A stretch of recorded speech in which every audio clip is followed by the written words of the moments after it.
The war in Ukraine and Russia's new threat for the U.S. It comes after the humiliating loss of that massive warship. Tonight, the Pentagon says it does believe the ship was struck by 2 Ukrainian missiles. And now Russia is issuing an official warning to the U.S. Stop arming Ukraine with advanced weapons or face, quote, unpredictable consequences. That Russian warship is now at the bottom of the Black Sea, a military and psychological defeat. Russia striking back overnight, shelling a missile factory near Kyiv and threatening new attacks on command centers. That warning about arming Ukraine came after President Biden announced an $800 million package of new military aid. Shipments going out this week from Dover Air Force Base there in Delaware. But Russian forces appear to be close to capturing the strategic city of Mariupol. The Ukrainian commander there making an urgent plea for help. And now with Russia preparing for a major offensive in the east, our James Longman is closer to that fight in the city of Dnipro, and he leads us off tonight. Tonight, Russia's revenge. Strikes on the outskirts of Kyiv, including on a factory that makes the anti-ship missiles like the ones used to destroy Russia's prized warship. For the first time, the Pentagon has said it believes that 2 Ukrainian Neptune missiles did hit the Moskva, Russia's Black Sea flagship, and they sunk it. Ukraine claims more than 400 sailors, including the captain, were killed. That would make it the most significant naval loss sustained by any country in more than 40 years.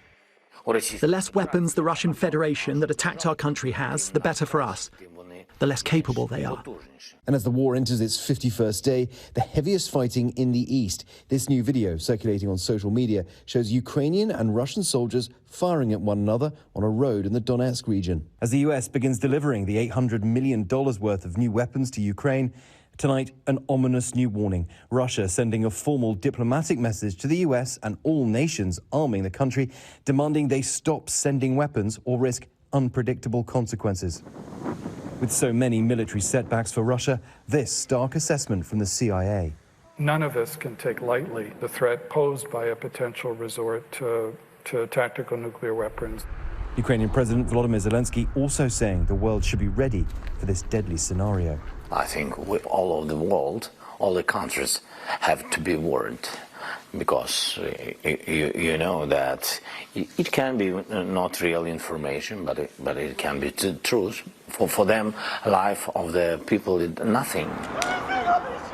Russia's withdrawal from areas around the capital means more brutal discoveries every day. More than 900 bodies, mostly civilians, have now been found in the region, and in Bucha's now infamous mass gravesite, 350 alone. War crime investigators have begun their forensic research. And further south, the battle for Mariupol rages. More than a month of endless bombardment has reduced the city to this. But fierce pockets of resistance remain. The commander of Ukrainian Marine Forces, battling to break the siege, issued this urgent plea for help. It can be done, and it must be done as soon as possible, he said. Ukraine says 120,000 residents are still stuck there and possibly thousands dead. But if Russia completes its occupation, the true figure may never be known. Just so much devastation there. And James Longman is joining us right now from Dnipro, Ukraine. And James, you have been reporting on these accusations of Russian war crimes for so many weeks now, showing us firsthand these horrific scenes.